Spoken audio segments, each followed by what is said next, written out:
My name is Eleanor, and on my 40th birthday, my world didn't just blow up like my husband Marcus had promised with his teasing about my mind-blowing gift.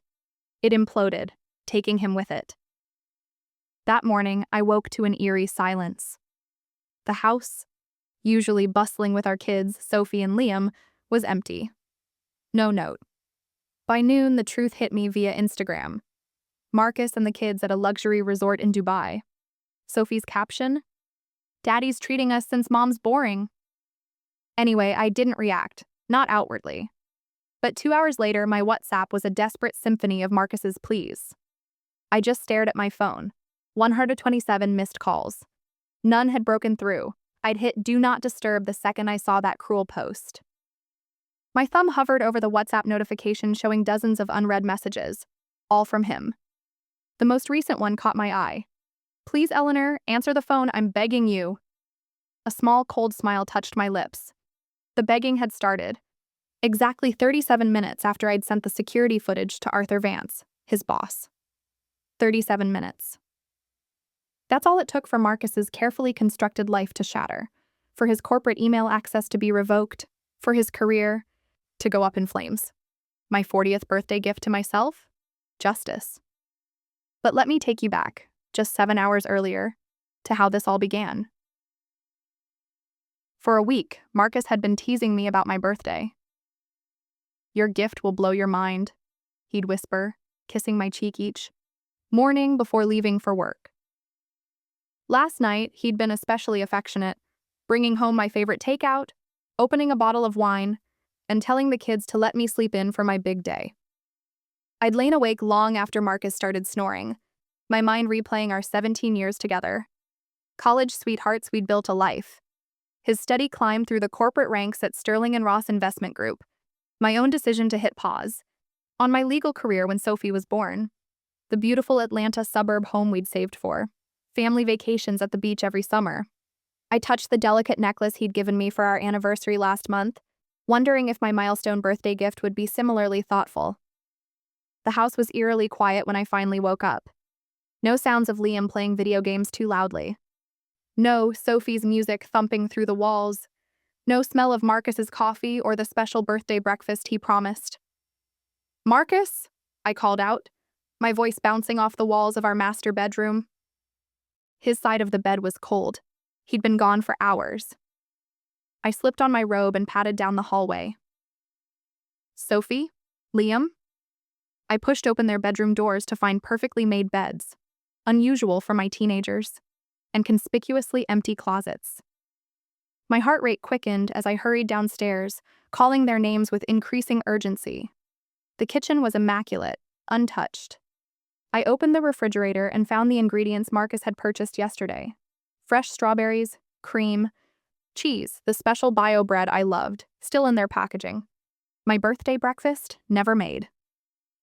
That's when I noticed 3 toothbrushes missing from the family bathroom, luggage gone from the hall closet, my children's favorite shoes absent from the entryway rack. I sank onto a kitchen stool, surrounded by family photos that suddenly seemed to mock me. The 4 of us at Disney World last year. Sophie winning her debate championship. Liam with his science fair project. Family portraits where we all smiled like we meant it. My phone chimed from upstairs and I raced to retrieve it, hoping for an explanation. There were birthday wishes from college friends, my parents, co-workers from my old firm. Nothing from my husband, nothing from my children. I texted Marcus. Where are you guys? The message showed as delivered. No response. I tried Sophie. Honey, where did everyone go? Mom. Blue dots appeared. She'd seen it, then disappeared. No reply. Liam would answer me. Sweet Liam, who still hugged me in front of his friends. Liam, please tell me what's happening. Read. No response. My hands shook as I opened Instagram. Sophie lived on the platform. My breath caught as her latest post loaded. There they were. Marcus, Sophie, and Liam, beaming beside an infinity pool that overlooked a spectacular cityscape. Palm trees, impossible luxury. The Burj Al Arab visible in the background. The caption crushed what remained of my composure. Surprise vacation with the best dad ever. Dubai, luxury life, spontaneous adventure. Daddy's treating us since mom's boring anyway. I stared at the post, reading and rereading the caption, trying to make sense of it. Daddy's treating us since mom's boring anyway. My daughter's words, my husband's smile, my family, celebrating halfway around the world without me. On my 40th birthday, I scrolled through more photos, them boarding a first-class flight, checking into a resort suite with views that probably cost more than our monthly mortgage. Marcus raising a champagne glass while the kids held up virgin cocktails, all posted within the last 12 hours. My legs gave out and I slid down the wall to the floor, still clutching my phone. They planned this. They deliberately excluded me. For the next hour, I moved through our house like a ghost, touching familiar objects as if to confirm they were real. The anniversary photo on the mantle, the throw blanket we curled under for movie nights, Liam's soccer trophy, Sophie's art projects that I'd framed with such pride. My sister called, then my mother. I let their birthday wishes go to voicemail. At 11 a.m., I poured myself a glass of wine and sat at our dining room table. I pulled out the family calendar where we tracked everyone's activities. Flipping back through the pages, I noticed Marcus had blocked off this entire week as busy, with no details. He'd never mentioned a trip, never asked if I wanted to go to Dubai, never suggested that he and the kids would be absent on my birthday. I tried to remember if I'd done something to deserve this. Had I been boring? Had I been so consumed with household management and supporting everyone else's dreams that I'd become invisible? Was turning 40 so disgusting to him that he needed to escape? Around noon, I wandered into Marcus's home office looking for any explanation. The drawers of his desk were locked, but I knew where he kept the key, taped under his desk drawer, thinking I'd never look there. Inside the bottom drawer, I found what he didn't want me to see. Credit card statements he'd hidden from our shared financial management app. Charges for jewelry I'd never received, expensive restaurant bills on Thursdays when he claimed to be working late, hotel charges in our own city, and flight confirmations for 3 tickets to Dubai, purchased over a month ago. Among these papers was an expense report with a name that appeared repeatedly, Chloe Morgan, his executive assistant. The beautiful, eager 26-year-old who always laughed too hard at his jokes during company parties, who always seemed to need his guidance after normal business hours. As I continued searching, my hand struck something hard in the back of his drawer, a phone I'd never seen before. Not his regular iPhone, but a cheap burner phone. My fingers trembled as I turned it on. No password protection. He'd been careless. Perhaps he'd meant to take it with him, but forgot in his excitement to abandon me. The text messages loaded, and my world shifted permanently. Can't wait for Thursday night. Same time, same place. Wear that red thing. Marcus to Chloe, 2 weeks ago. Dubai will be amazing. He has no idea. Told the kids it's a special trip just for them. Marcus to Chloe, 1 week ago. Flight boarding. Freedom for a whole week? Kids think it's just a fun trip. Sophie's already posting about it. Marcus to Chloe yesterday. I set the phone down, surprising myself with my calm. The pieces were falling into place. The Thursday night client meetings. The sudden interest in working late. The decreasing intimacy at home. The way he'd begun. Criticizing my appearance, my hobbies, my conversation. I wasn't boring. I was being erased to make room for someone else. As I gathered the evidence spread across his desk, the statements, the phone, the expense reports, a strange clarity washed over me. I thought about the security cameras at Marcus's office building. The system I knew recorded everything because I'd helped select the vendor during their renovation 3 years ago. Marcus had always been careless, confident in his ability to talk his way out of trouble. He'd never suspect I would look for evidence, never imagined I would fight back. I picked up my phone and scrolled to a contact I hadn't used in years.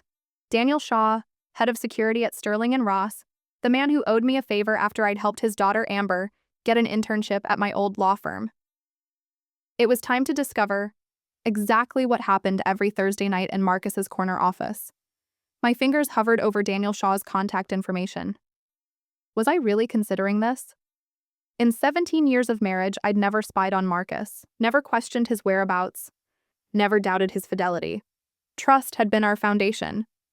Or so I thought. I glanced at the burner phone beside me, its screen displaying intimate exchanges between my husband and his secretary. The evidence was already damning, but something inside me needed to see the full extent of his betrayal with my own eyes.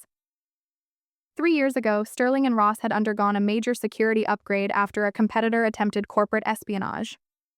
As Marcus's wife with a legal background, I'd been asked to consult on vendor selection. I remembered walking through the office with Daniel, discussing camera placement, data storage, and access protocols.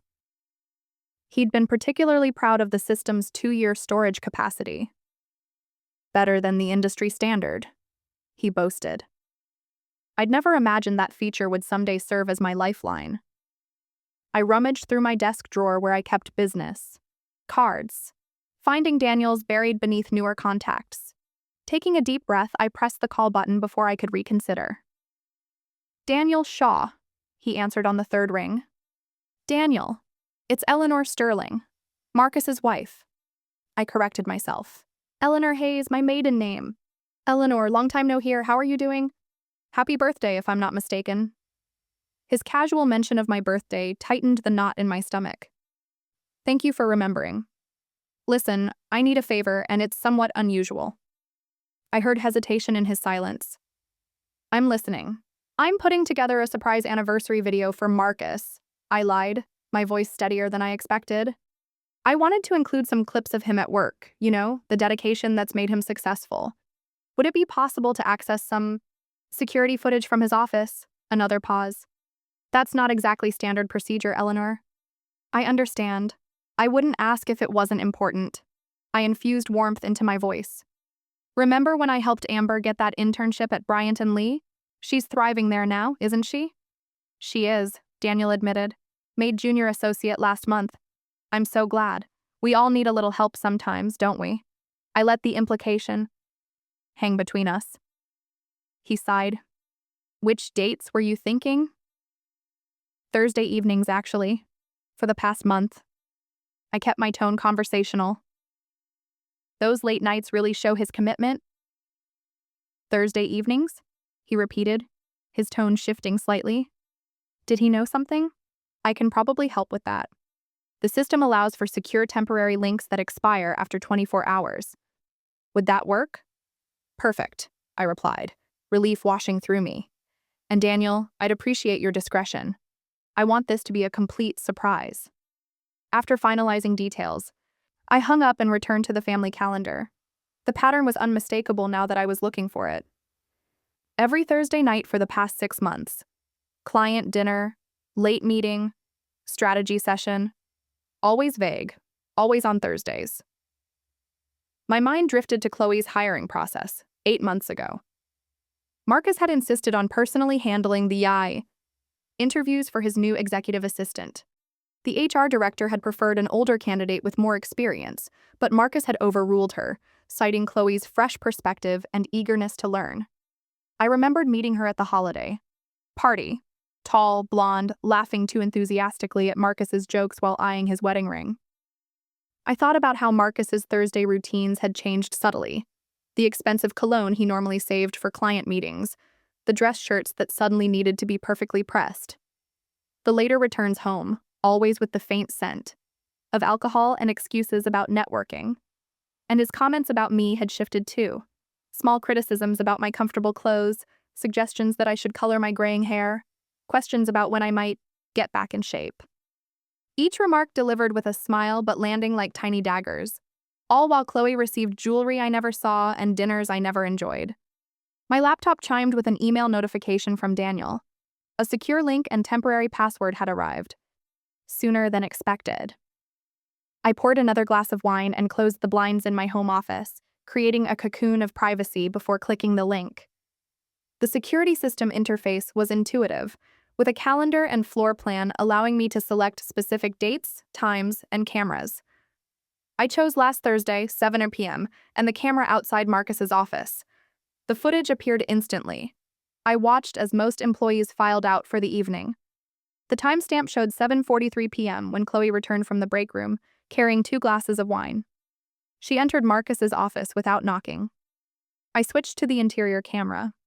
My husband greeted his secretary with a familiarity that made my stomach turn. Their conversation started professionally enough, budget reports, client meetings, but their body language told a different story. They sat too close on his office couch, their shoulders touching, hands brushing when passing. Documents. At 8:16 p.m., he kissed her. Not a tentative first kiss, but a practiced, passionate embrace that spoke of established intimacy. I felt oddly detached as I watched them on his office couch. The same man who had claimed headaches and exhaustion when I initiated intimacy at home. Their encounter was both hurried and familiar, suggesting a well-established routine. Afterward, as they straightened their clothing, their conversation turned to Dubai. "She has no idea?" Chloe asked, examining herself in a compact mirror. Marcus laughed. "None. Thinks I'm planning some special birthday surprise at home." "Well, you are surprising her." Chloe's smile was cold. "Just not the way she expects." The kids are excited. Sophie's totally on board. She thinks her mom's boring anyway. Typical teenage stuff, but useful. "And you're sure she won't cause problems while you're gone? No surprise investigations?" My husband's dismissive snort pierced my heart. "Eleanor? Please." She's too busy with her book club and grocery shopping to notice anything. She stopped being interesting years ago. I watched in stunned silence as Chloe opened a small jewelry box, the purchase I'd seen on his credit card statement, revealing a diamond bracelet that matched the necklace Marcus had given me for our anniversary. "It's beautiful," she breathed, trying it on. "Only the best for you," he promised, kissing her again. "And when I get back from Dubai, we'll discuss your promotion." I forced myself to watch 3 more Thursdays, documenting times, dates, and conversations. Each recording revealed more betrayals, discussions about my predictability, plans made using our family funds, jokes at my expense. By the time I finished reviewing the footage, my phone had accumulated 12 new notifications. Marcus had sent photos of their Dubai breakfast, the hotel suite, the children enjoying the pool. Sophie had finally texted a half-hearted, "Happy birthday, Mom," 6 hours into my supposed special day. I ignored them all. Instead, I created a new folder on my laptop labeled Evidence. I downloaded key segments of the security footage, carefully documented the credit card statements, photographed the text messages from the burner phone, and compiled a timeline of Marcus's deceptions. For hours, I worked, my legal training resurfacing as I built an airtight case against my husband. The pain had transformed into something colder, more focused. I remembered Marcus once mentioning Sterling and Ross's strict morality clause for executives designed to protect the firm's reputation with wealthy, conservative clients, a clause that specifically prohibited romantic relationships with subordinates, a clause that required immediate termination if violated. I knew exactly where to aim. Not at his heart, he clearly didn't have one, but at what he truly valued: his position, his power, his reputation.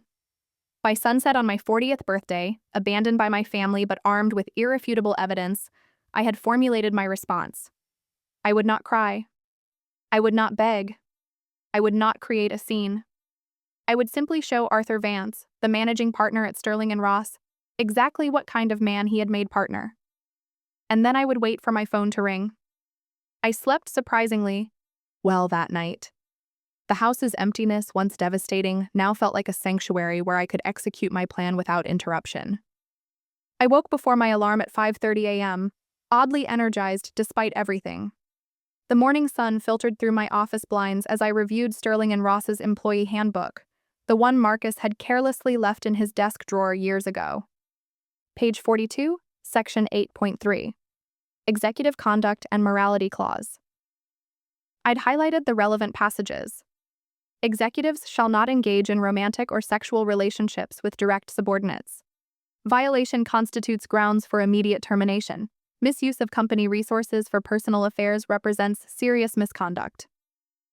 I'd practiced corporate law long enough to recognize airtight language when I saw it. Arthur Vance had built Sterling and Ross's reputation on integrity and conservative values. The firm managed billions for clients who expected impeccable behavior from those handling their wealth. Opening my laptop, I drafted an email with the precision I once reserved for legal briefs.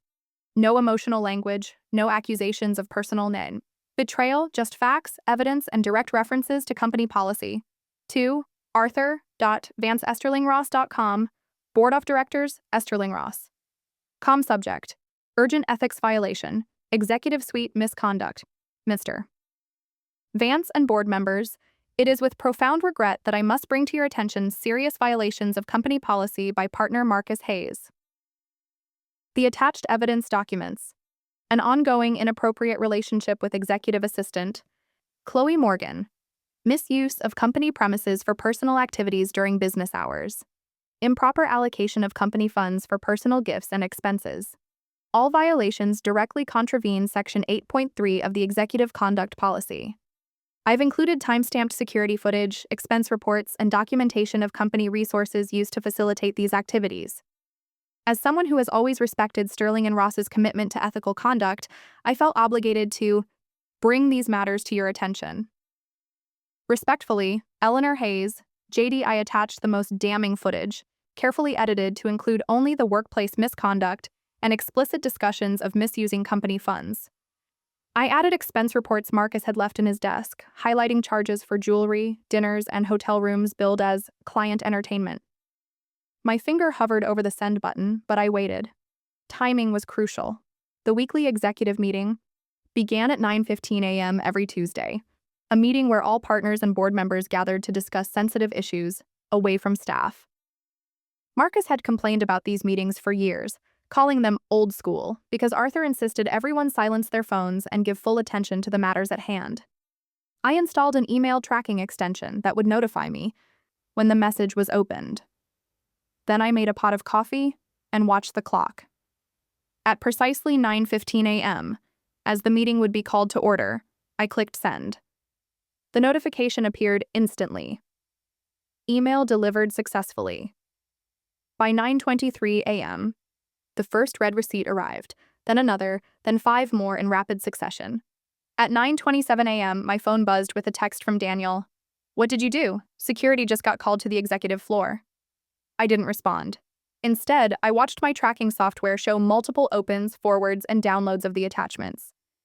At 9:52 a.m., exactly 37 minutes after sending my email, an automated notification appeared in my inbox. This is an automated message from Sterling and Ross IT department.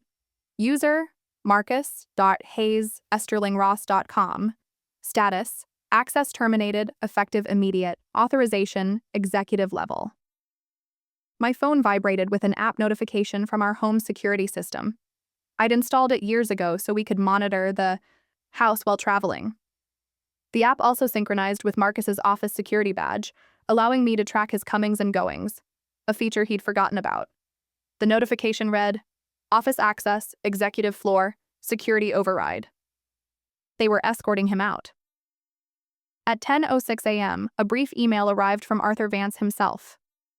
"Mrs. Hayes, thank you for bringing these matters to our attention. Sterling and Ross takes ethics violations with the utmost seriousness. Appropriate action has been taken, effective immediately. Should you require any further assistance, please contact my office directly. Richard Barnes, Managing Partner, Sterling and Ross Investment Group." I refreshed the company website, navigating to the Our Team page. Marcus's profile, once prominently featured as Rising Star Partner, had vanished, leaving an asymmetrical gap in the leadership grid. At 10:29 a.m., my phone lit up with Marcus's face. The first call. I declined it. He called again and again. Text messages began flooding in. "What did you do? My access is revoked. Security just escorted me out. Answer your phone right now. This isn't funny, Eleanor. Are you trying to ruin us?" With each desperate message, a strange calm settled over me. I silenced the ringer but kept the phone visible on my desk, watching his panic unfold in real time. By noon, he had called 63 times. At 12:17 p.m., a notification from Sophie appeared. "Mom, what's happening? Dad's freaking out and says we have to leave. Is everything okay?" Liam texted seconds later. "Mom, are you all right? Dad won't tell us what's wrong, but he's really mad. He's making us pack." I didn't answer them either. Not yet. The calls continued. 77, 92, 108. By 2 p.m., Marcus had called 127 times. His WhatsApp messages grew increasingly frantic. Please, Eleanor, answer the phone. I'm begging you. Whatever you think happened, we can fix this. Think about the kids. Think about our family. I've been locked out of everything. Corporate accounts, email, building access. Arthur won't even speak to me. What did you tell them? The last message made me smile. He still didn't know exactly what I'd done. He couldn't comprehend that I'd had access to everything. The security footage, the expense accounts, the text messages with Chloe. While his messages accumulated, I moved through our house with purpose. I gathered Marcus's personal items. His beloved college football trophies, family photos, the expensive watches he collected, and packed them methodically into cardboard boxes labeled simply, Marcus's items. I contacted my friend Olivia, who had remained a practicing attorney when I'd stepped back from my career. I need an emergency consultation, I told her. Marriage dissolution under circumstances of infidelity, financial misconduct, and abandonment. Eleanor, what's happened? Her voice filled with concern. I'll explain everything when we meet. How soon can you file paperwork to freeze joint assets? If it's emergency circumstances by end of day, are you safe? The question surprised me. I'm perfectly safe. And for the first time in years, I'm seeing clearly. After arranging a meeting for the following morning, I called a locksmith who arrived within the hour. I had all exterior locks changed and reprogrammed our smart home security system with new codes. I contacted our bank and placed a temporary freeze on our joint accounts, citing potential fraudulent activity. Each action methodically dismantled the control Marcus had maintained over our shared life. By late afternoon, Sophie called instead of texting.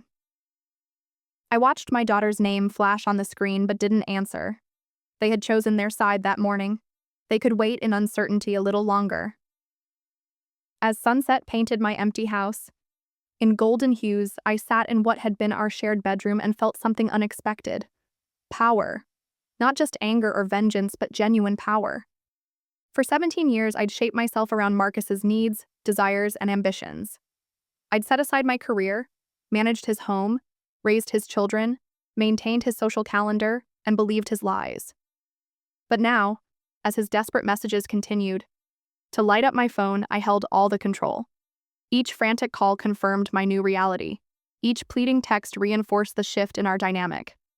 I was no longer the boring wife to be discarded on her birthday. I was the woman who had destroyed everything he valued in a single, perfectly executed move. And I wasn't finished yet. I spent the evening monitoring their desperate journey home. Sophie's Instagram story updates created a digital breadcrumb trail of their hasty retreat. A confused selfie at the resort with the caption, "Vacation cut short, sad face," followed by a picture of packed suitcases tagged, "Sharker's sudden change of plans." Liam, typically less active on social media, posted a rare airport selfie. His expression was solemn, his eyes reflecting a confusion that twisted my heart. Heading home early, not sure why, his caption read, the simplicity carrying an unintentional wait. Through our family location sharing app, something Marcus had insisted on for safety, but had forgotten to disable, I watched their digital avatars move from the resort to Dubai International Airport. Marcus's frantic calls had decreased, replaced by urgent messages about flight availability and connection issues. No direct flights. Have to connect through London. Will be delayed. Kids are asking questions I can't answer. Answer your damn phone, Eleanor. I tracked their progress across continents, calculating their approximate arrival time. 22 hours of travel, including connections and delays. Nearly a full day for Marcus to spiral further into panic while confined in airplane. Cabins with our increasingly suspicious children. I'd spent the day with Olivia, my attorney friend, preparing for their return. You've got him dead to rights, she'd said, reviewing the evidence. The prenup has an infidelity clause he's clearly violated, plus the commingling of assets for personal indiscretions. We'll file first thing tomorrow. Now, as night fell on the day after my birthday, I positioned myself on our front porch, a folder of selected evidence on my lap. The porch light cast dramatic shadows across the immaculate landscaping Marcus had always been so proud of. Our neighborhood was quiet. Most families already settled in for the evening. unaware of the confrontation about to unfold. At 9:47 p.m., headlights swept across the driveway. The Uber stopped, and three exhausted figures emerged. Marcus spotted me first, his expression cycling rapidly between relief, anger, and fear. Sophie and Liam hung back, confusion evident in their posture. "What did you do?" Marcus hissed, approaching the steps. "Do you have any idea?" "I know exactly what I did," I interrupted, my voice calm. "The question is whether you do." Sophie stepped forward, her teenage defensiveness on full display. "Mom, why didn't you answer our calls? Dad said there was an emergency." "There was." I stood up, holding the folder against my chest. "Just not the kind your father described." Liam remained silent, his eyes darting between us, sensing the tension that electrified the air. "Kids, take your bags inside," Marcus ordered, not taking his eyes off me. "The locks have been changed," I informed him. "And they should stay for this. They deserve to know why their Dubai vacation was cut short." I opened the folder and handed Marcus the first printed screenshot. Him and Chloe on his office couch, in a position that left nothing to the imagination. To his credit, he attempted to hide it immediately, but not before Sophie caught a glimpse over his shoulder. "Dad?" Her voice cracked with uncertainty. "It's not what it looks like," he stammered, the most cliched response possible. "It's exactly what it looks like," I countered, my voice steady as I produced another image. "Your father has been having an affair with his secretary for months. The same period he's been telling me I'm boring and unattractive." Marcus's face contorted. "Don't do this in front of them." "Why not?" "You did." I turned to our children. "While I was home alone on my birthday, thinking you were all planning a surprise, you were actually part of your father's cover story. He used you both as shields for his affair." Sophie's defiance faltered. "That's not true. He said you were too busy and stressed for a vacation." "Did I look stressed in the dozens of unanswered birthday messages I sent yesterday?" I asked softly. "Or did I look like someone who woke up to an empty house on a day her family should have been celebrating with her?" Liam stepped forward, tears streaming down his face. "I told you we should call Mom first," he said to Marcus. "I didn't want to leave without telling her." "You needed to control the narrative," I continued, addressing Marcus while handing the children printouts of their own social media posts. "So you manipulated our children into believing I was boring and disinterested." Sophie stared at her own Instagram caption. "Daddy's treating us since Mom's boring anyway." Her face paled. "Did you suggest that wording?" I asked her gently. Her eyes, so like mine, filled with tears. "Dad said it would be funny. That you'd laugh when you saw it later." Marcus stepped toward the door. "This is ridiculous. We're all tired. Let us in, and we can discuss this like adults." "Like the adult who abandoned his wife on her birthday? Or the adult who expensed jewelry for his mistress on our family credit card?" Sophie gasped, and Liam made a small, wounded sound. "Here's what's going to happen," I said, maintaining the composure I'd practiced all day. "Liam and Sophie can come inside.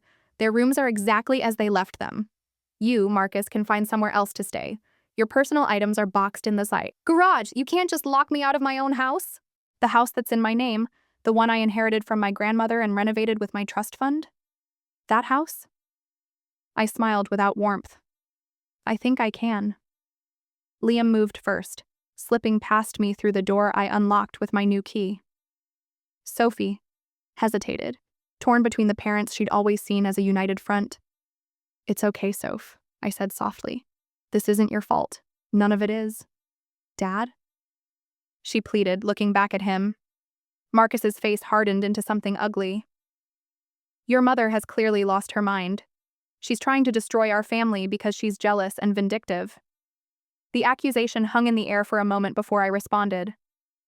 "Sophie, check your father's phone. Look for messages from Chloe." "Don't touch my phone," Marcus snapped, but Sophie had already seen enough in his reaction.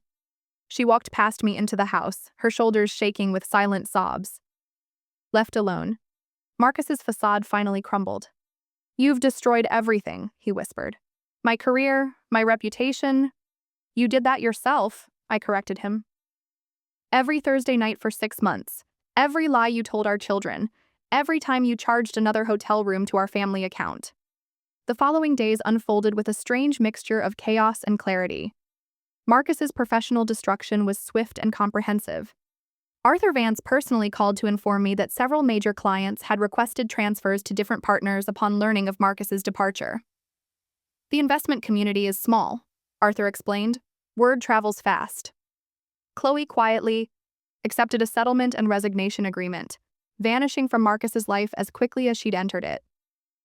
Without his position, power, or expense account, she'd found greener pastures. Marcus's colleagues, men who had dined in our home, whose children had played with ours, avoided him publicly. His business calls went unanswered. Country club memberships were quietly revoked. The carefully constructed professional network he'd spent decades building collapsed under the weight of scandal and poor judgment. Meanwhile, Sophie and Liam processed their own betrayal. Sophie's initial defense of her father had dissolved once she understood how he'd manipulated her against me. He kept saying you were probably glad for the break, she confessed, her voice small. That you never really enjoyed family vacations anyway. Liam's reaction was rawer, less complicated by teenage rebellion. I didn't want to go without you, he repeated, clinging to me like he had as a much younger child. It felt wrong the whole time. Through it all, I found strength I didn't know I possessed. I comforted my children despite my own wounds, assuring them that the divorce wasn't their fault, that they didn't need to choose sides, that my love for them remained unshaken.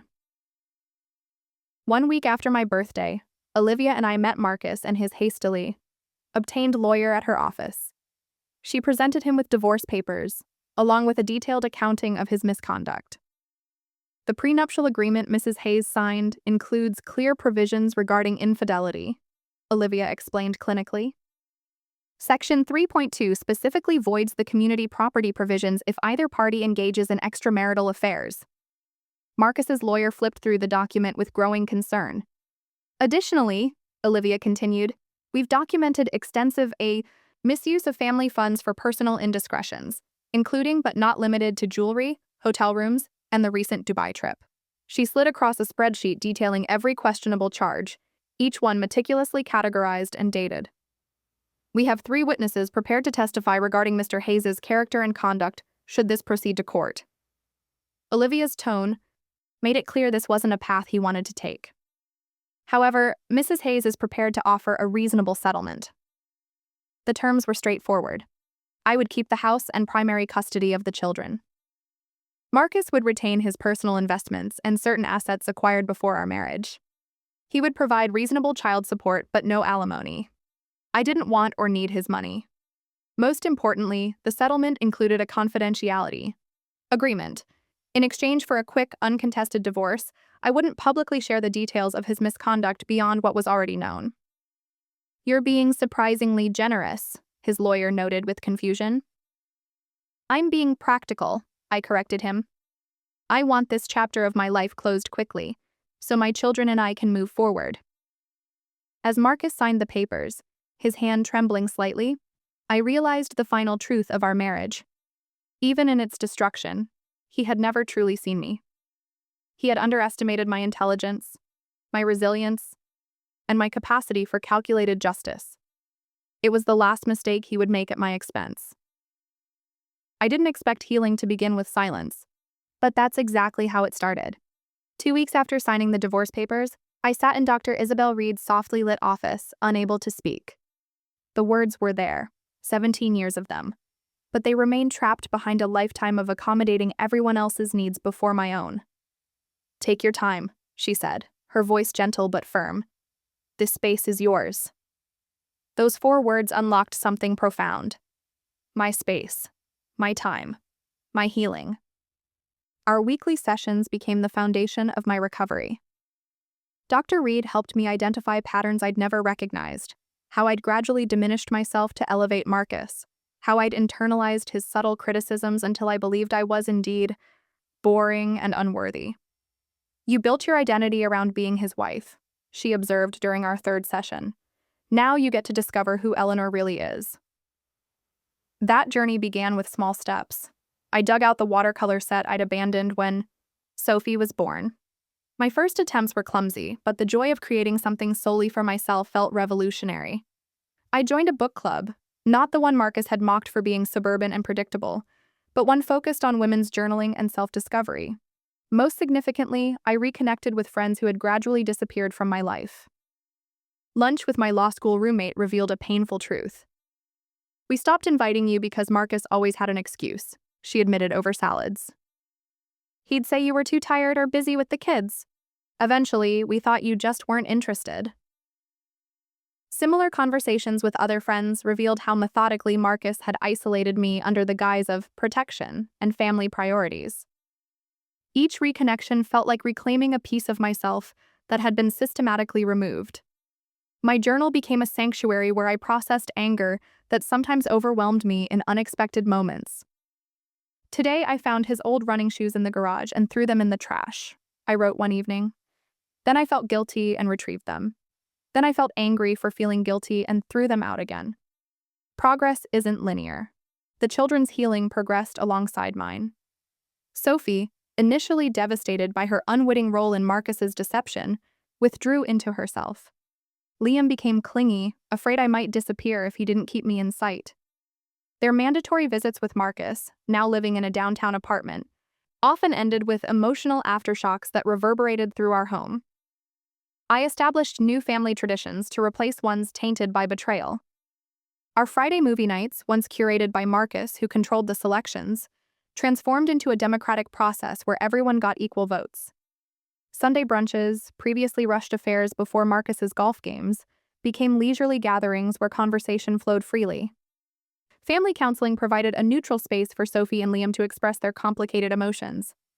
"I'm mad at Dad, but I still love him," Liam confessed during one session.